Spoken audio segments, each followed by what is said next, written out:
Assalamualaikum warahmatullahi wabarakatuh. Kami ucapkan tahniah selamat untuk Jatma Aswaja yang dipimpin langsung oleh Sayyidil Habib Lutfi bin Yahya. Semoga menjadi pemersatu para ahli thariqah mu'tabarah.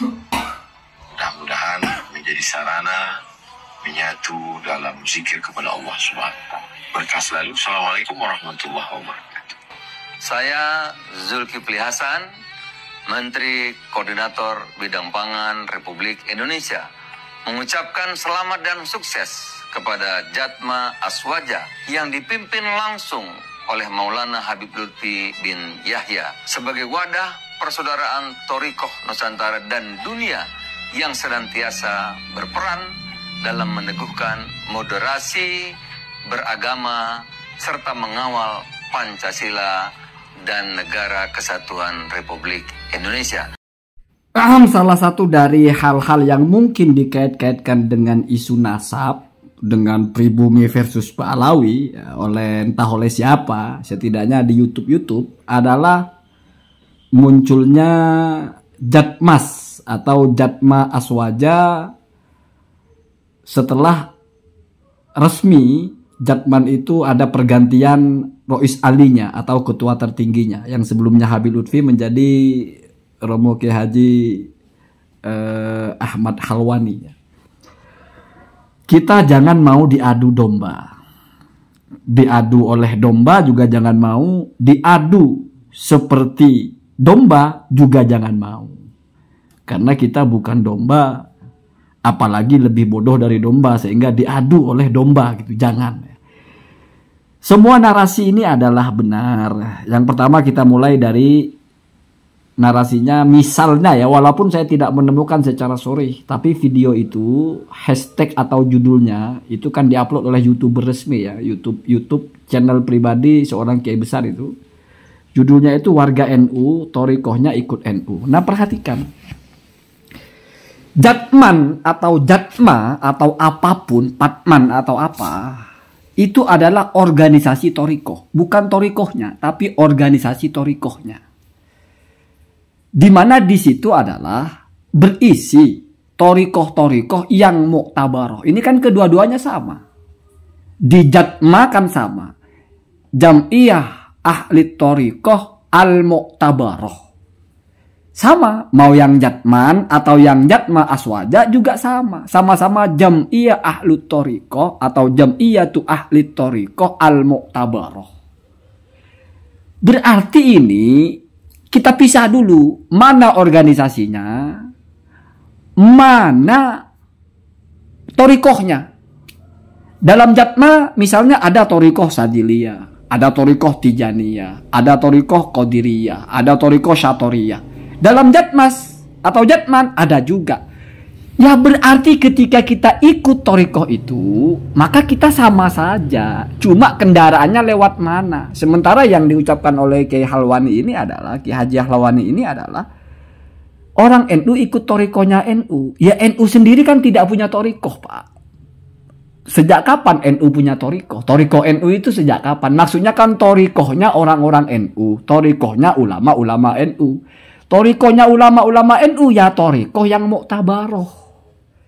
Jadi sebetulnya ini bukan seruan jangan ikut Jatma, tapi ikut Jatman. Saya kira enggak. Ya. Lebih ke arah ikut Thariqahnya. Jadi jangan ikut Thariqah Mukidi, jangan ikut Thariqah Maman yang tidak muktabar. Ikutlah Thariqah yang muktabar. Itulah Thariqah NU. Gitu. Ya. Jadi maksudnya ikut NU itu sebetulnya bukan ikut ajaran NU. NU itu nggak punya ajaran. Kalau disebut ajaran yang dibuat oleh NU. Mana ada NU buat ajaran? Tidak ada. Tahlilan bukan ajaran NU, Pak. Artinya bukan NU yang membuat tahlilan itu. Kunut misalnya ya, Maulidan, masa ya itu ajaran NU? Masa NU yang membuat ajaran itu? Yang enggak, Pak. Begitu juga Thariqah Syadiliyah. Memangnya NU yang buat? Bukan. Itu sudah ada ratusan tahun sebelum NU sudah ada semua itu. Jadi ini masalah kendaraannya saja. Apalagi secara makna kan sama ini. Yang Jatman itu An-Nahdiyah. Nahdiyah maksudnya adalah Ahlussunnah wal Jamaah. Yang satunya langsung Ahlussunnah wal Jamaah. Nggak ada An-Nahdiyahnya. memang itu kalau sejarah organisasi bukan Banom NU, bukan Badan Otonomi NU. Sementara Jatman itu Banom, Badan Otonomi NU. Ya tetapi kan orang bertoriko itu sebetulnya bukan masalah ikut ormas yang mana, tapi ikut torikoh yang apa, kan begitu. Ikut torikoh yang mana itu ya torikohnya, bukan wadah dari torikoh itu. Begitu, jadi nggak perlu dibentur-benturkan karena kita risih ya.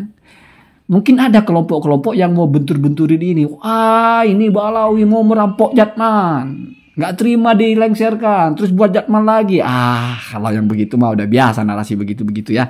Tetapi kalau kita memahaminya, kamu ikut Jatma, terus di Jatma torikonya apa? Sadiliyah. Wiridnya sama, ya sama. Namanya sama torikonya, ikut Jatman, torikonya sama. Ikut torikoh di Indonesia lah, ikut torikoh di mana yang bukan Jatman. Kalau sama-sama Satoriyah, misalnya sama-sama Tijaniyah, sama-sama Qadiriyah, ya sama saja. Kenapa? Karena wadah itu tidak menentukan isi. Ya. Jadi wadahnya saja berbeda. Ada yang gelas, ada yang gayung. Isinya air, isinya kopi, isinya teh, sama. Kamu mau minum manapun sama saja. Nggak usah pakai wadah. Kalau kamu lihat pancuran langsung kamu tegak kan bisa-bisa aja. Lagi pula sejak kapan ada organisasi toriko itu? Ya pasti kan belakangan. Sebelumnya kan torikonya sudah ada. Nggak ada organisasinya, lancar-lancar saja. Dan mungkin sekarang diadakan perkumpulannya. Sehingga mungkin di situ bisa lebih mudah untuk mengkoordinir. Atau kalau mau mengadakan event atau apa itu lebih mudah terkoordinasi. Karena ada keanggotaannya lebih tertib. Mungkin begitu. Sama sebetulnya dengan kita jadi orang NU. Kita nggak mungkin mengikuti ajaran yang dibuat oleh orang NU. Orang NU siapa mau buat ajaran? Orang NU pun ikut ajaran ulama. Di mana ajaran itu sudah ada sebelum NU-nya ada. Itu yang mesti kita pahami. Apalagi kita kalau tidak NU tidak selamat. NU cuma di Indonesia atau di luar negeri. Di luar negeri orang Islam yang tidak ikut NU berapa persen di Mesir misalnya. Di Arab Saudi atau di mana gitu. Ada pengurus NU di Mesir misalnya. Ya, tapi kan orang Indonesia saja isinya. Mayoritas Muslim Mesir ya nggak ikut NU. Terus salah gitu. Enggak. Karena kan wadahnya saja NU itu. Isinya ya Ahlussunnah wal Jamaah. Iya, madhabnya yang 4. Iya, akidahnya Asy'ariyah Maturidiyah. Ya. Tasawufnya Junaid al-Baghdadi dan lain sebagainya. Kan itu sebetulnya. Mari kita jangan ribet masalah wadahnya apa. Gitu ya. Karena kalau kita ribet dengan wadahnya apa, biasanya yang ribet-ribet begitu, yang suka ngadu-ngadu itu yang nggak ikut toriko. Orang ikut toriko itu hatinya tenang. Karena toriko itu kan kita mau mencapai kebersihan hati, kebersihan jiwa. Ya, secara garis besar tasawuf lah. Tasawuf itu kan takholli. Ya, takholli itu mengosongkan dulu hati dari iri dengki, kebencian, merasa paling oke. Itu kita buang semua. Kesombongan, merasa yang paling oke, merasa yang paling keren, itu kita buang.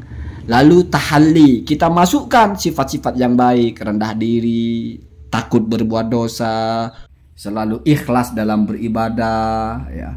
Harokatuhu wa sukutuhu li ajli mardotillah, berusaha untuk itu. Selalu mudawama ala dzikrillah, terus ingat Allah sehingga sampai kepada waqala kullu fi'lihi bil hikmah. Ya. Jadi di pikirannya itu bersih. Setelah tahalli baru tajalli, kan begitu ya, menuju makom ihsan ya. Jadi na'budullaha ka'annana narohu. Jadi ketika menyembah Allah itu ngerasa kita sedang melihat Allah mengawasi kita. Kalaupun misalnya tidak sampai merasa itu, ya ingat bahwasanya Allah yang melihat kita. Ya kita tidak melihat tapi kita dilihat. Itu tasawuf. Itulah orang-orang toriko mau mencapai itu. Mau mencapai ma'rifatullah. Mau mencapai kesempurnaan dalam spiritual. Ya mestinya orang-orang yang berkecimpung di situ damai. Tidak ada kompetisi. Kecuali kalau ormas sosial mungkin, partai politik mungkin. Karena ya memang tujuannya untuk banyak-banyakan anggota. Karena nanti kalau ada pilkada bisa bermanfaat itu. Setiap voting ada nilainya, setiap suara ada nilainya. Kalau organisasi keagamaan kan enggak, termasuk NU juga. Organisasi apapun itu, mau banyak jamaahnya, mau sedikit jamaahnya, ya apa urgensinya sebetulnya? Jadi jangan sampai gitu kita ini kembali ke tadi itu, jangan mau diadu domba, diadu oleh domba, atau diadu domba, diadu kita dianggap tolol seperti domba gitu ya. Bisa diusik sedikit saling hantam. Enggak lah ya, saya kira ulama-ulama ini adalah ulama-ulama yang sudah bersih hatinya.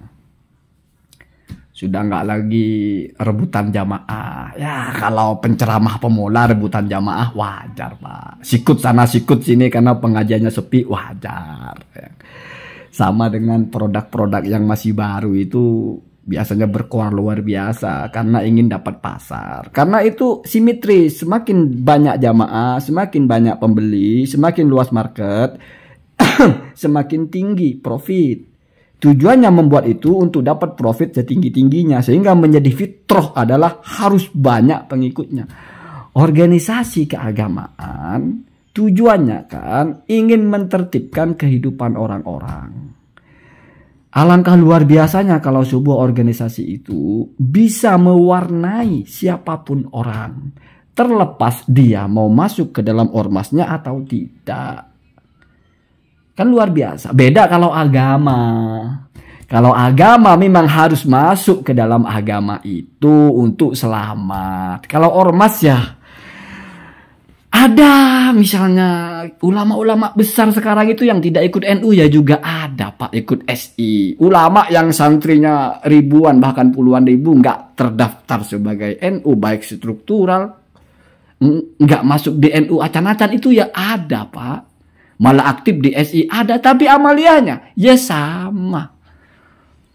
Kunutan juga. Madhabnya ikut Syafi'i juga, Maturidi atau Asy'ariyah juga, tasawufnya sama, thoriqohnya sama, cuma tidak masuk di ormas. Gitu ya. Saya kira lebih enak kalau begitu. Jadi saya tidak yakin ada kompetisi yang sifatnya banyak-banyakan jamaahnya, atau ada satu organisasi yang labelnya jamaah organisasi thoriqoh itu ngerasa terancam jamaahnya akan berkurang. Ada apa? Apa sinergis dengan nilai spiritualnya? Apa sinergis dengan nilai positifnya semakin banyak yang ikut atau semakin banyak jamaahnya? Apakah semua orang yang berzikir harus terdaftar ikut organisasi tertentu? Kan tidak. Kan mau ngajak orang berzikir. Kamu mau apa? Ikut jalur Maman, jalur Mukidi. Jalur Maman, oke. Zikirnya, oke masuk. Kamu jalur Mukidi, oke. Gak ada persoalan saya kira ya.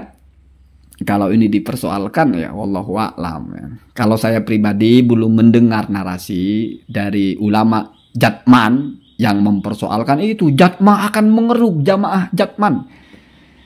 Belum dengar itu. Atau mungkin itu kok logonya sama, bintangnya kok 9. Mestinya bintang 7 aja. Puyar gitu, puyar bintang 7 sakit kepala mestinya kan habis sakit kepala dilengserkan, minum puyar bintang 7 mestinya. Nggak ada begitu ya. Itu narasi-narasi begitu nggak ada ya. Kalaupun ada mungkin dari orang-orang samping yang ya ikut thoriqoh juga enggak, ya kan? Jadi mursyid boro-boro, ikut thoriqoh mungkin cuma ikut-ikut aja nggak ngamalin. Sehingga senangnya ngadu aja, musik aja. Ada yang begitu. Bicara NU, paling NU Pak. Bahkan sudah NU sebelum NU lahir. Tapi apa mengikuti Mbah Hasyim Asy'ari? Wah, ikut. Masalah nasab lain. Ya udah ya, sampai di situ ya. Tidak perlu kita bicara nasab lagi. Ini sudah nggak ada kaitannya. Walaupun kamu kalau mau cari kaitannya ya terserah ya. Udah malas kita mengkait-kaitkannya. Allahumma dina ada